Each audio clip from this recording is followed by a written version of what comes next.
আসসালামু আলাইকুম রহমতুল্লাহি অবরকাতুহ। সম্মানিত দর্শক, অত্যন্ত দুঃখ ভারাক্রান্ত হৃদয়ে জানাচ্ছি যে বাংলাদেশের অর্থনীতির প্রাণ ভ্রমরা চট্টগ্রাম বন্দর, এই বন্দরের অনেকগুলো টার্মিনাল, যেখানে আমাদের যে আমদানিকৃত পণ্য সামগ্রী বেশিরভাগ যেখানে ওঠানামা হয়, সেই ইয়ার্ডগুলো, টার্মিনালগুলো কয়েকটি বিদেশি কোম্পানিকে ইজারা দেওয়া হয়েছে দীর্ঘমেয়াদে। বাংলাদেশের রাজনৈতিক অঙ্গনে যে অল্প কয়জন মানুষ বন্দর ব্যবস্থাপনা, বন্দর পরিচালনা এবং বন্দরের ব্যবসা বাণিজ্য সম্পর্কে কিছুটা বাস্তব অভিজ্ঞতা রাখেন, আমি তাদের মধ্যে একজন। এই বন্দরকে কেন্দ্র করে সেই গত ৩০-৩৫ বছর ধরে আমি ব্যবসা বাণিজ্য করছি। তো শিপিং ব্যবসা, ফ্রেট ফরওয়ার্ডিং ব্যবসা, নিজের গার্মেন্টস ব্যবসা, সেই ব্যবসার আমদানি রপ্তানি, একটা সময় ট্রেডিং ব্যবসা ছিল। এই সব ব্যবসার কারণে চট্টগ্রাম বন্দরের প্রতিটি অলি গলি, আনাচে কানাচে আমার যে পদচিহ্ন রয়েছে, এবং চট্টগ্রাম বন্দরের যে পরিবেশ পরিস্থিতি, কর্ণফুলী নদীর স্রোত, জাহাজের হাক ডাক, শ্রমিকদের চলাফেরা আমার হৃদয়ের সঙ্গে মিশে আছে। ঠিক সেই জায়গাটিতে যখন বিদেশিদের থাবা পড়েছে, হাত পড়েছে, এটা আমাকে যে কি পরিমাণ বেদনা আহত করেছে, কি পরিমাণ আহত করেছে, মনের গহীন অরণ্যে যেভাবে আর্তচিৎকার দানা বেঁধে উঠেছে, এটা কেবলমাত্র চট্টগ্রাম বন্দরের সঙ্গে যারা আমার মতো লক্ষ লক্ষ মানুষ জড়িত আছেন তারাই টের পাবেন। আর দেশ এবং জাতি তারা টের পাবেন আরও ৫-১০ বছর পর, যেটা আমরা এখন টের পাচ্ছি। যেভাবে চট্টগ্রাম বন্দর ইজারা দেওয়া হয়েছে, এভাবে কখনো কোনো দেশে ইজারা দেয়া হয় না। যদি আপনি পাকিস্তানের কয়েকটি বন্দরের কথা চিন্তা করেন, শ্রীলঙ্কার একটি বন্দরের কথা চিন্তা করেন, আমাদের দেশের মতো যাদের দুর্বল অর্থনীতি, আমাদের দেশের মতো যাদের কোনো কৌশলগত শক্তিশালী বন্ধু নেই, সে সকল দেশে যারা এই বন্দর নির্মাণ করেছে বিদেশি সহায়তায়, এই বন্দর ইজারা দিয়েছে বিদেশিদের হাতে, তাদের কত বড় সর্বনাশ হয়েছে তার কিছু খবরাখবর জানি। যারা এই বন্দর ইজারা দিয়েছেন, যেমন ধরুন চট্টগ্রাম বন্দরের একটি অংশ পৃথিবীর সবচেয়ে বড় কোম্পানি এপি মলার গ্রুপ, যাদের শিপিং লাইন মার্কস লাইন। তো তারা সারা পৃথিবীর যে শিপিং বাণিজ্য, এটার অলমোস্ট 60%, 60% শিপিং বাণিজ্য তারা একা হ্যান্ডেল করেন। তো এপি মলার কোম্পানি সম্পর্কে, মানে আমি এই কোম্পানির সঙ্গে গত ৩০-৩৫ বছর ধরে ব্যবসা করেছি, এখনো করে চলেছি। আমি এদের যে দেশ ডেনমার্ক, সেই ডেনমার্কে গিয়েছি, এদের সব কিছু দেখেছি। কাজেই এই যে যারা এখন ডেনমার্ক সেই কোম্পানির কাছে দিয়েছেন, তারা এপি মলার সম্পর্কে জানেন না, মার্কস লাইন সম্পর্কে কোনো ধারণা নেই, কন্টেনার ভ্যাসেল কি, বাল্ক ভ্যাসেল কি, এলপিজি ভ্যাসেল কি, এগুলো কিভাবে চলে, এগুলোর রুট কিভাবে নির্ধারিত হয়, খরচ কি, কিভাবে সার্ভাইভ করে, এবং এই শিপিং বাণিজ্যকে কেন্দ্র করে কিভাবে একটা আন্ডারওয়ার্ল্ড সারা পৃথিবীতে চলে, এর সঙ্গে অস্ত্র বাণিজ্য, তেল বাণিজ্য, এর সঙ্গে কিভাবে ড্রাগ ব্যবসার সম্পৃক্ততা থাকে আন্তর্জাতিক শিপিং বাণিজ্যের সঙ্গে। যারা শুধুমাত্র এই ধরনের কিছু কমিশন নিয়ে কিংবা কারো হুকুম পালন করতে গিয়ে একটি দেশের সর্বনাশ ঘটান, তারা কখনো এই জিনিসগুলো জানেন না। এনিওয়ে, যে সর্বনাশটি ঘটে গেছে, এখনো সময় আছে এর থেকে বের হয়ে আসার, এখনো সময় আছে রুখে দাঁড়ানোর। আমাদের চট্টগ্রাম বন্দর ব্যবহারকারী যারা আছেন তারা ইতিমধ্যে রাস্তায় নেমেছেন এবং ইতিমধ্যে তারা তাদের নিজেদের যে আপত্তির কথা বলেছেন। পরিস্থিতি কোন দিকে যায়, কিভাবে গড়ায় আমরা জানি না, কিন্তু আমি ব্যক্তিগতভাবে মনে করি যে অবশ্যই বিদেশি বিনিয়োগ দরকার আছে। বাংলাদেশের কিছু বন্দর, কিছু বন্দরের কিছু এলাকা, সেটা বিশ্বের এক্সপার্ট যে সকল অপারেটর রয়েছে তাদের হাতে ইজারা দেওয়া যেতে পারে, কিন্তু নট নাও, এই অবস্থাতে নয়। যখন আমাদের দেশের টপ টু লো ঘুষ খায়,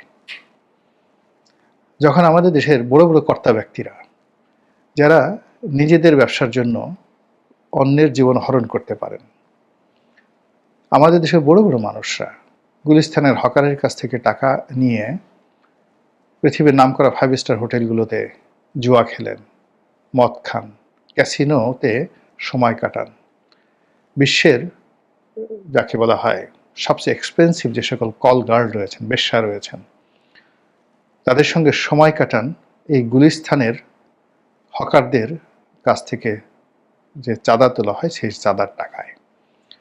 সেই দেশে যখন কোনো বিদেশি অপারেটর আসে, তারা এই সকল জায়গাতে স্যালামি দিয়ে আসেন, আর সেই স্যালামির পরিমাণ 1-2 টাকা নয়, হাজার হাজার কোটি টাকা।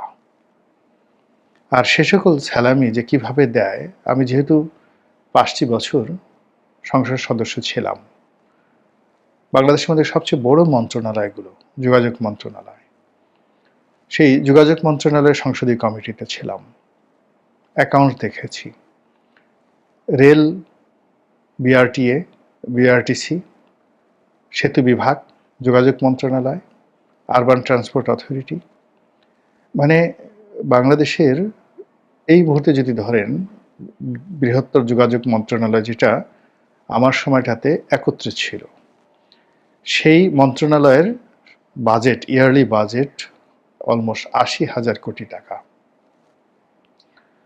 তো এই 80,000 কোটি টাকা কিভাবে হয়, কিভাবে খরচ হয়, কত টাকা ব্যয় হয়, আয় হয়, একটা ধারণা আছে।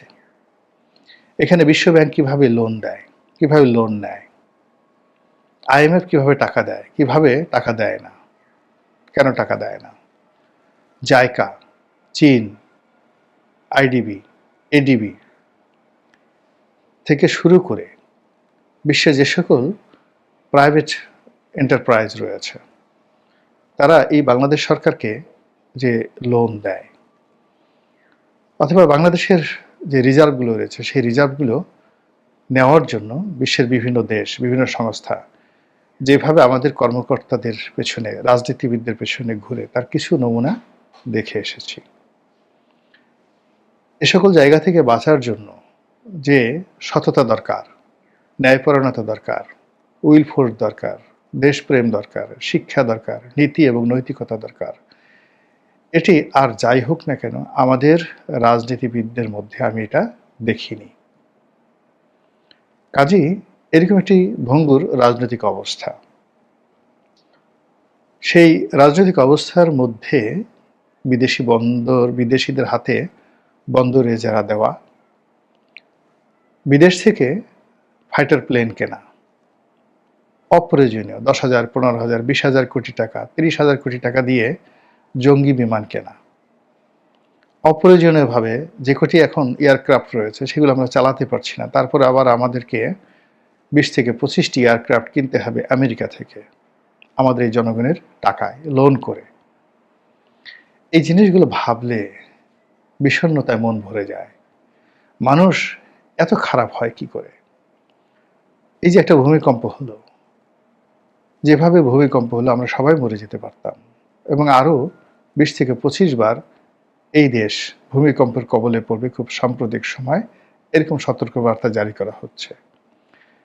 আর সেই ভূমিকম্পে বঙ্গভবন ঝরে পড়বে না, যমুনা ঝরে পড়বে না, ক্যান্টনমেন্টের যে মিলিটারি হেডকোয়ার্টার এটা ভেঙে পড়বে না, কিংবা আমি যেখানে বসে আছি আমার বাসভবন ভেঙে পড়বে না, এই গ্যারান্টি আপনাকে কে দেবে বলেন? এত ক্ষণিকের জীবন, এত অল্প সময়, কেন আমাদের এত টাকা লাগবে? কেন ঘুষ খেতে হবে? কেন ক্যাসিনোতে যেতে হবে? কেন দেশ বিরোধী চুক্তি করতে হবে? কেন বিদেশিদের কাছে মাথা নোয়াতে হবে? কেন মীর জাফর হতে হবে? কেন জগৎ শেঠ হতে হবে? কেন রবার্ট ক্লাইভকে, ইস্ট ইন্ডিয়া কোম্পানিকে আবার বাংলাদেশে ডেকে নিয়ে আসতে হবে? এই জিনিসগুলো আমার মাথায় ঢুকছে না।